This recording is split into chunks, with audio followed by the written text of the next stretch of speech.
The play, Enemy of the People, this time on the Everything is a Primary Source podcast.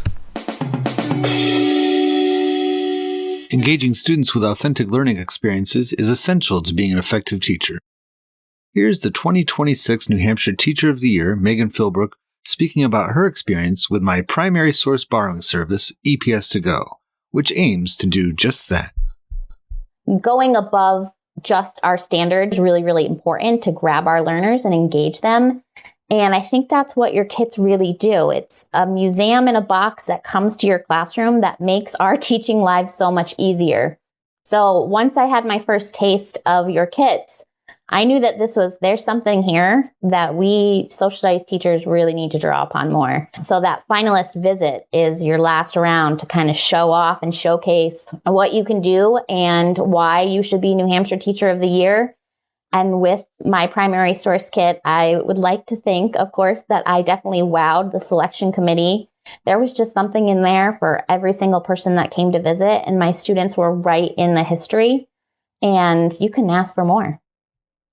If you'd like to learn more about how EPS To Go can bring an authentic history experience directly to your classroom, visit everything-history.com/EPS To Go today. Welcome to the Everything is a Primary Source podcast, the show where we navigate history through popular culture. I'm your host, Eric Salmonson. I'm a social studies teacher, historian, and pop culture enthusiast.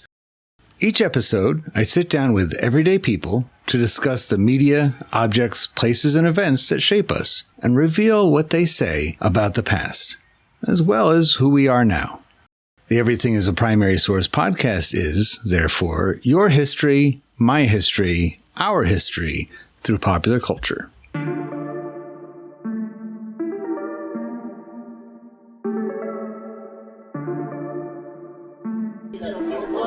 So Shoshana is with me right now from the Vermont stage. That's and right. You are based out of one of my favorite places, Burlington, Vermont. And, That's correct.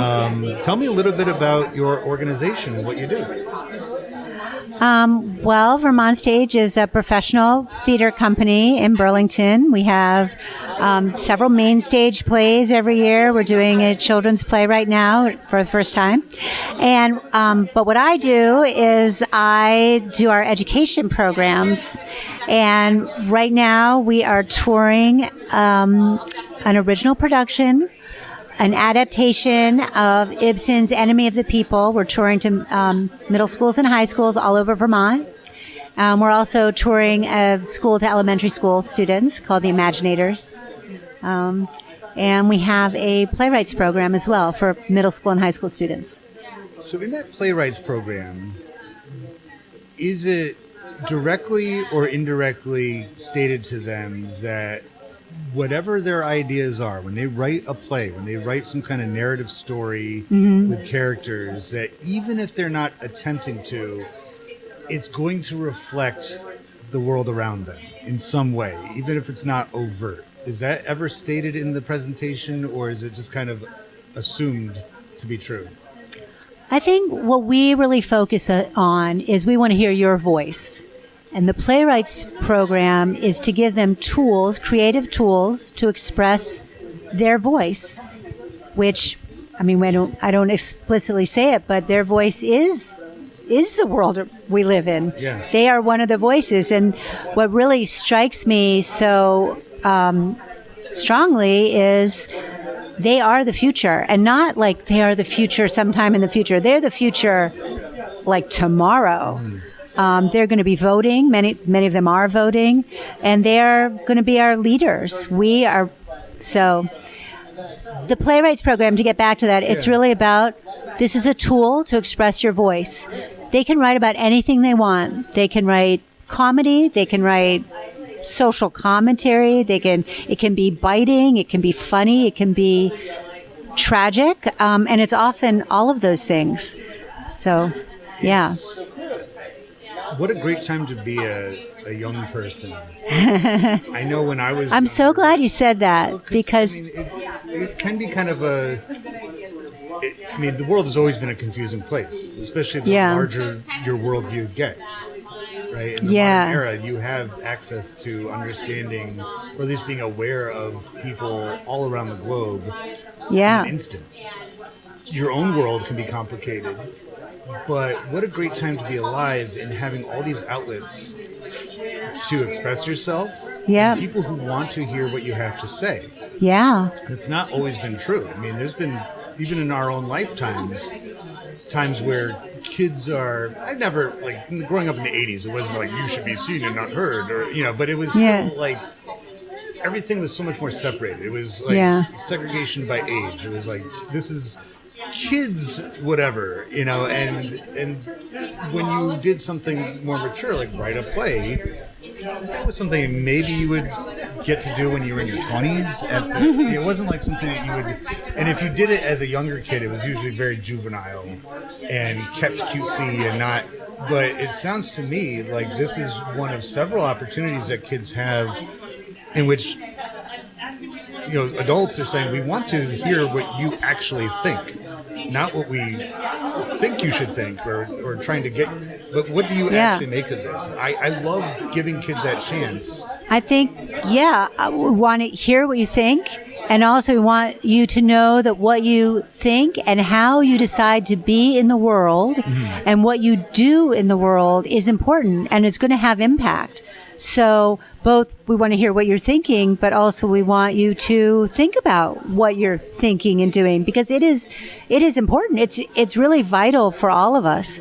And this touring play program, really the mission of that program, besides, I mean, of course, theater is entertaining, it's fun, it's engaging, it engenders empathy and thought.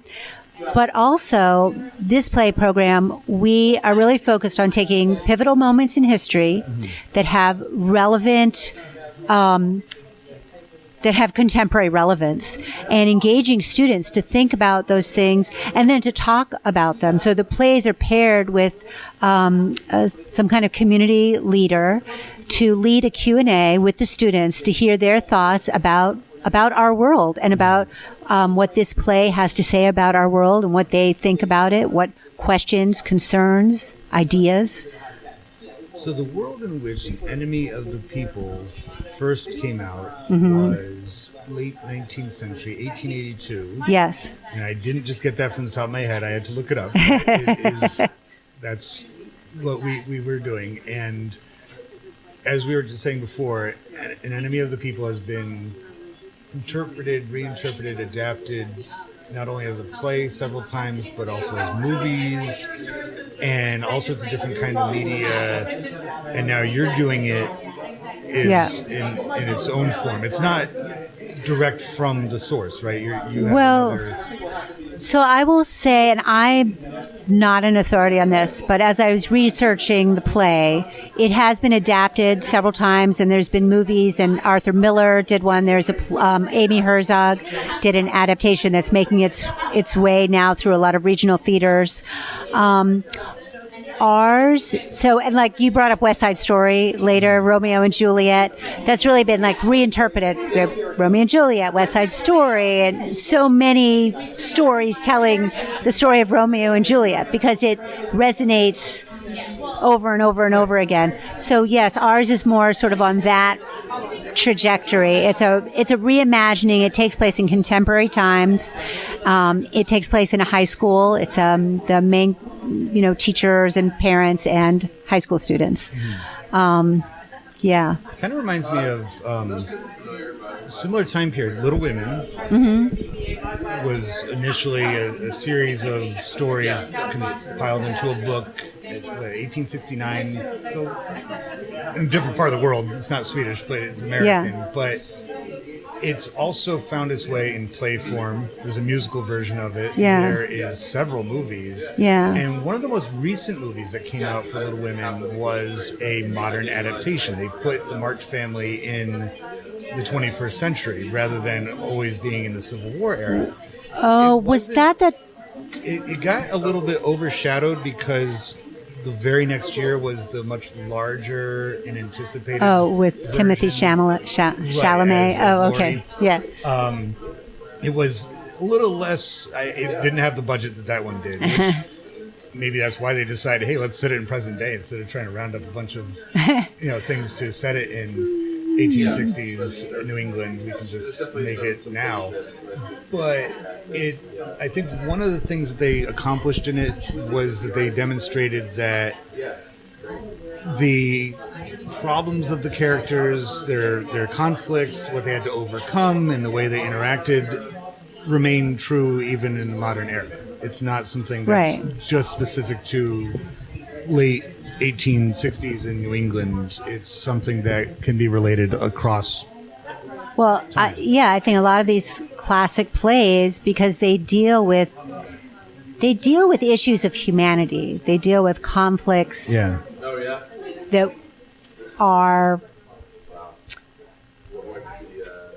are the same, no matter what time period you're in. So this one, Enemy of the People, is a conflict at its base is a conflict between two people, two brothers, but it's also a conflict between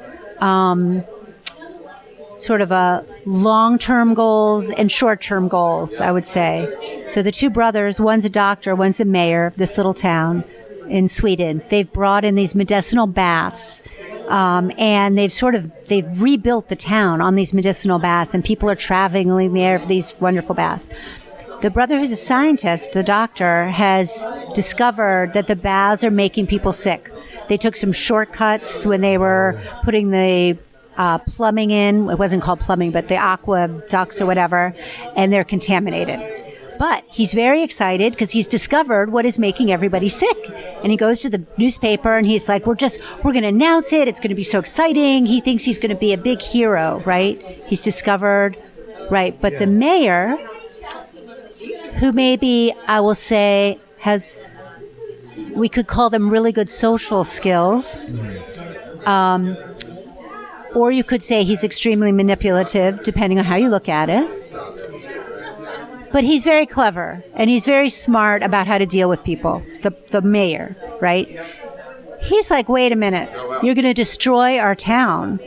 If you tell everyone that the baths are going to, aside from it's going to cost so much, we're going to have to tax everybody. It's going to destroy everyone's financially. It's going to destroy the financial leaders, but the whole town. And also nobody's going to travel here because they're going to think it's contaminated. And even once you fix it, nobody's going to come here. The town is going to be dead. You're destroying everything. And the brother's like, well, if everyone dies, we're also destroying. Yeah. Just to be blunt about it. Anyway, so that is a struggle. It's a classic struggle. What's best for the town? Being public panic. Yeah. And the doctor brother also, I would say, he doesn't have great social skills. He's not massaging his message at all. He's just he's sure that he's right, and he's a little smug about it, and he's just full speed ahead. Yeah. Also, they're brothers, and there's a brother struggle. Cain and Abel type something, thing going on. Sibling struggle that goes back and has, Anyway, they're different. They're two very different people. By the end of the play, the mayor has managed to turn the whole town against the scientist, to the point where he, at his own meeting that he called, he's declared an enemy of the people. He's ostracized from the town. They throw rocks in his windows. They beat his kids up at school. Oh, and he's never, ever allowed to present that scientific evidence. The public never sees it. Because he's now an enemy of the people. So ignorance is bliss taken to an extreme, where they just ignorance is bliss. Not to know. Yes, but also very well politically massaged. Mm-hmm. And I imagine you see why we chose this play. Yeah, I mean, you could do, The Emperor's New Clothes. You could do, Macbeth, or all these stories that, no matter what time you're in, we'll have some kind of present day conflicts that people could draw similar things to. I mean, that's why these plays are classics, right? They're classics because they have that universal, timeless resonance. Right. You can understand, and I guess it shows forward thinking to Henrik Ibsen, is that how you would say his name? Or I think Henrik Ibsen. Maybe, I don't know if I'm pronouncing it in a Swedish accent. Get our Swedish audience members to let us know if we're getting it wrong or not. As a fellow educator, I know that taking our social studies classes to historical sites and museums can be a rewarding experience for everyone involved.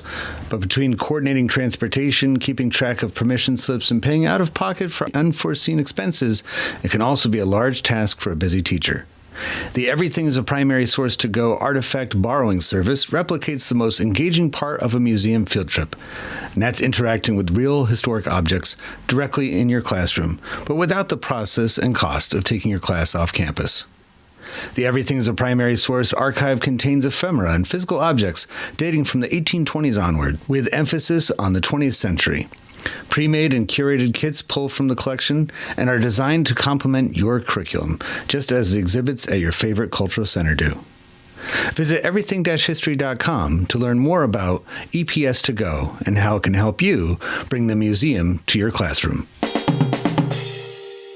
I suppose that demonstrates for him and his generation of storytellers, and maybe even highlights that I think all too often we put the 19th century wrongly into this one box of being not what it actually was.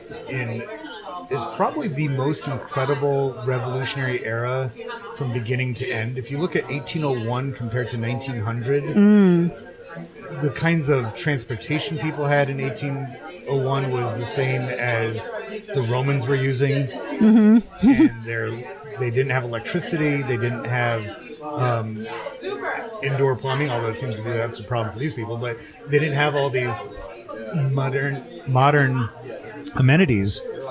You move ahead to 1900, it's a totally different world. So 1882 is definitely along that path of a second industrial revolution is going on. There's been remarkable changes in the dynamics of societies. You have a much more scientific culture, at least somewhat. Civic engagement is at a much different place. Women in our country anyway. I imagine Sweden is known for being a lot more progressive than the United States in most time periods. Women's suffrage may have been a thing in Sweden, I don't know, in that era a bit more. So people involved in the 19th century has just as much, if not more, of that remarkable change in everything that we can't just paint it into this corner of old. Everything's old back then, and they don't know anything. No, they were riding this huge wave of scientific achievement and innovation, and how do you present that to the people? Right? Yeah. How do you get people to, and politicians on both sides of the Atlantic obviously understood that the relationship between science and civics can be a good one if what you're promoting to people and giving to them is a positive good for everybody. A new sewage system, people like that instead of the alternative. A subway system would be great. Those are all achievements. But then if somebody says, well, wait a minute, maybe we move too fast on this, there's a problem. Illness, death, these things are going to happen if we're not.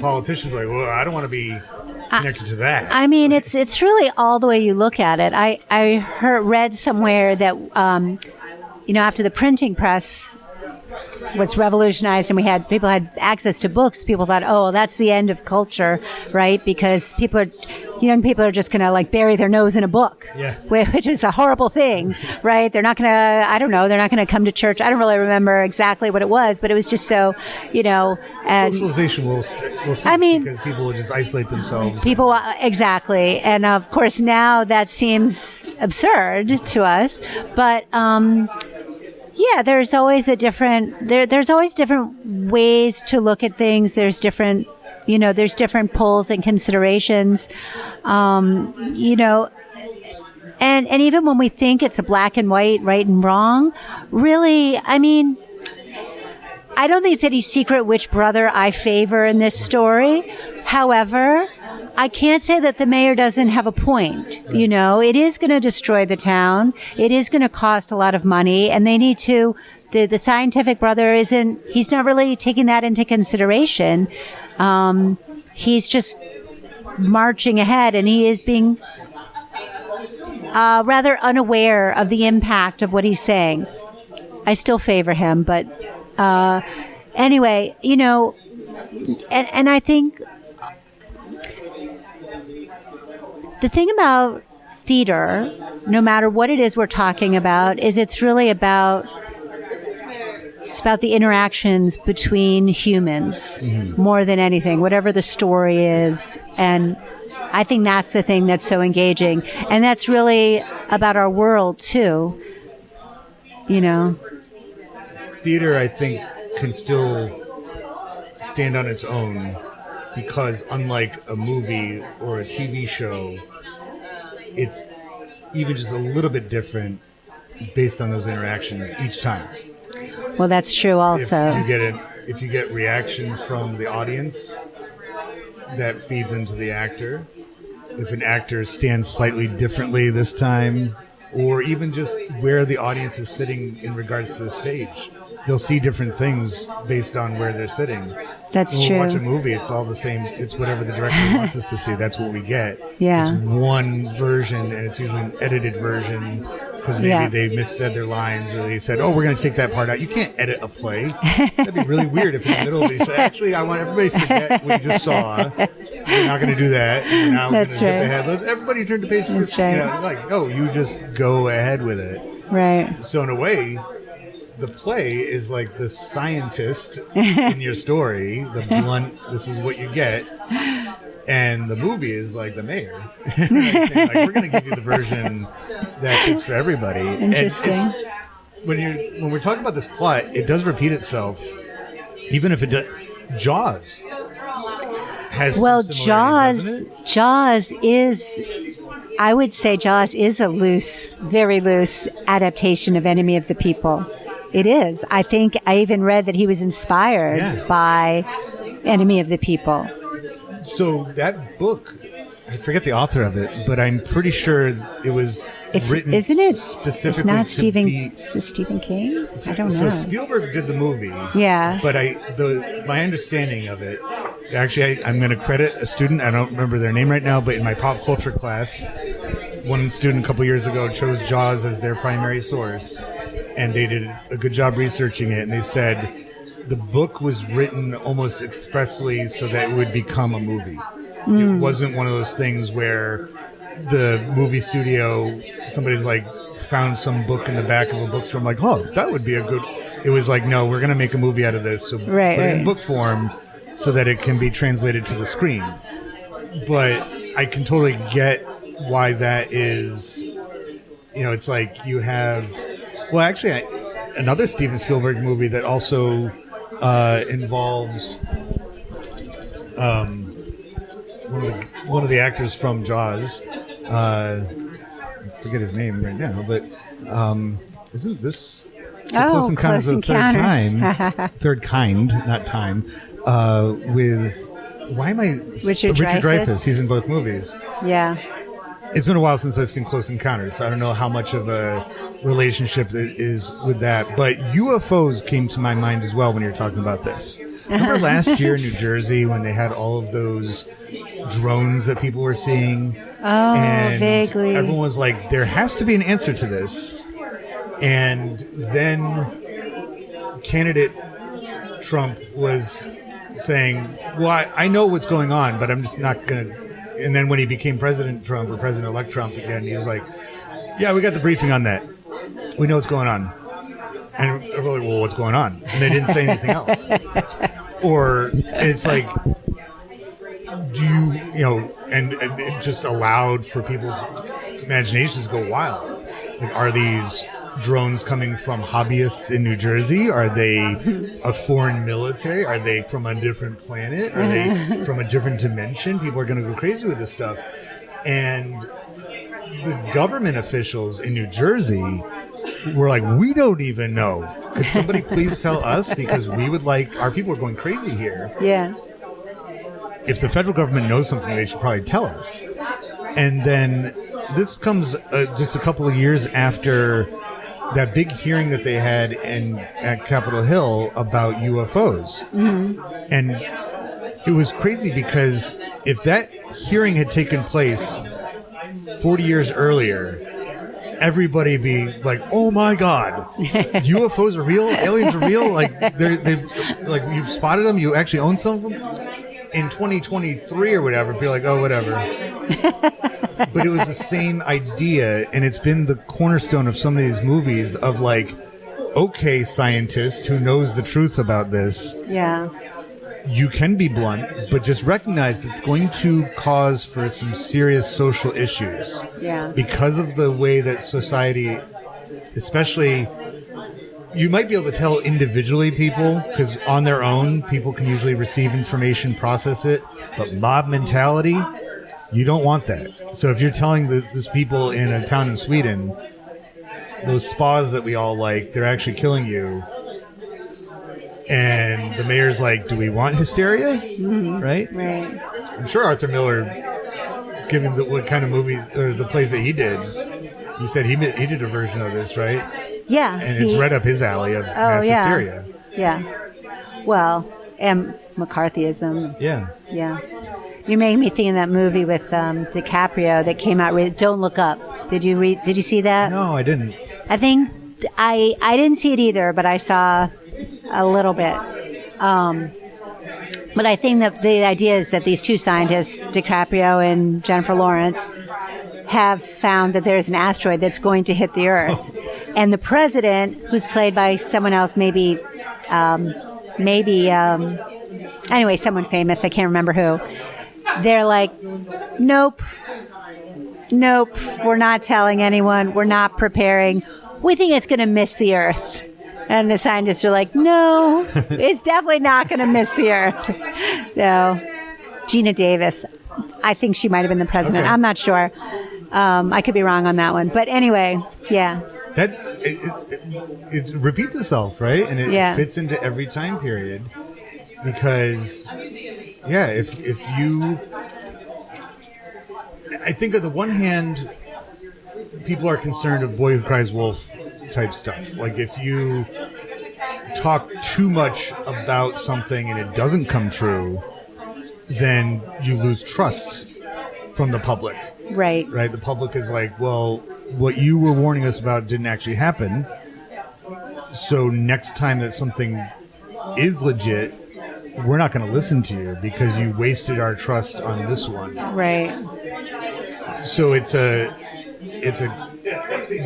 kind of what we're talking about here is two different mindsets, two different thinking styles. Scientists are notoriously, and I would say the kind of personality that wants to study science and take a scientific approach to things does not have as much of the softer skills, the bedside manner type aspect of it. It's like, nope, it's going to kill us all. And whereas somebody who enters politics, they are much better at schmoozing and relating to people. And, right. Pats on the back. And which is really either you could say both good and bad or neither good nor bad. It's really what they choose to do with it, right? It's a skill. They are good at speaking to people. They're good at communicating. They could use that to manipulate. They could use that to obfuscate, or to completely delude people. But they can also use it to bring a softer touch, find a better solution that isn't all doom and gloom. I mean, there's many ways. It's just a skill. It's a people skill that can be used in a multitude of ways. If those two are merged harmoniously and are running parallel to each other, right, then that's a benefit for society. You would think. But when they collide, it's a disaster because one side or the other is going to And I would imagine probably the more savvy of the two is the one that's going to eventually win over the public, even if they're in the wrong. Even if they're in the wrong, yes. It's like the more savvy of the communicator. And the I would say we are experiencing that right now. Yeah. I thank you so much for your time. Before we depart, how long is this tour going on for? The tour, I'm booking the tour now. It's going on from February through May. And you can go on our website, Vermont Stage, or people can I guess that would be the easiest way. You can find me, Shoshana, at vermontstage.org. Okay. And I'll tell you all about how to bring it either to your school or bring your students to us. Okay. And is it strictly for Vermont schools or? We could probably travel over the border into New Hampshire. Okay. We travel, so yeah. Well, even if it's, I have listeners maybe in Sweden right now, so bring it back home. But we'd need quite a grant to travel to Sweden. Right, to the place of its but origin. We could probably swing it.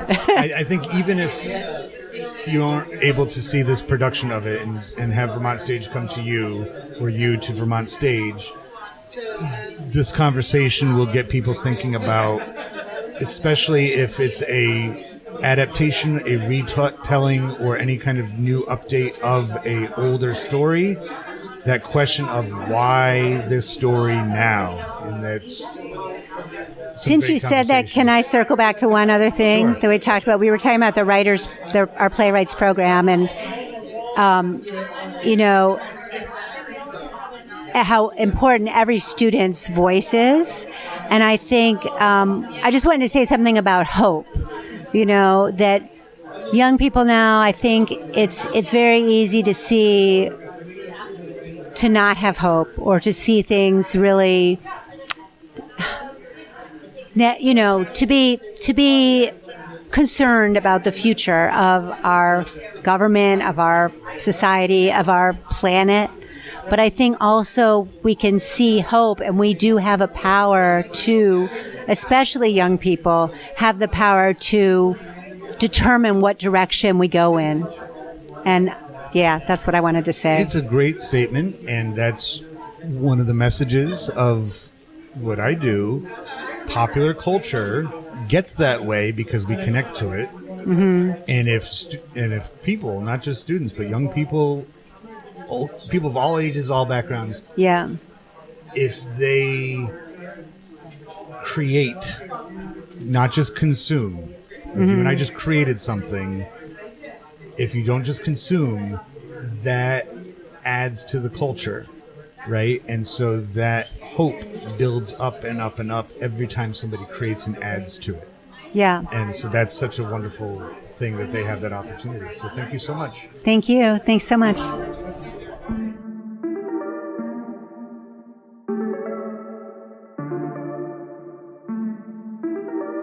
Popular culture, by definition, connects and unites us, and proves that people of different backgrounds, in fact, have a lot in common with one another. I hope you enjoyed this conversation, at least in part, for that reason. If it connects with you and you'd like to add to it, or any of the podcast episodes, just visit everything-history.com and search for the Everything as a Primary Source project, which can be found in the classroom section of the website. We'd love to hear what you have to say. Be sure to rate and share this podcast wherever you are listening to it now, and follow Everything as a Primary Source on social media, including YouTube and especially Instagram. Thank you for listening to the EPS podcast, where everything is a primary source.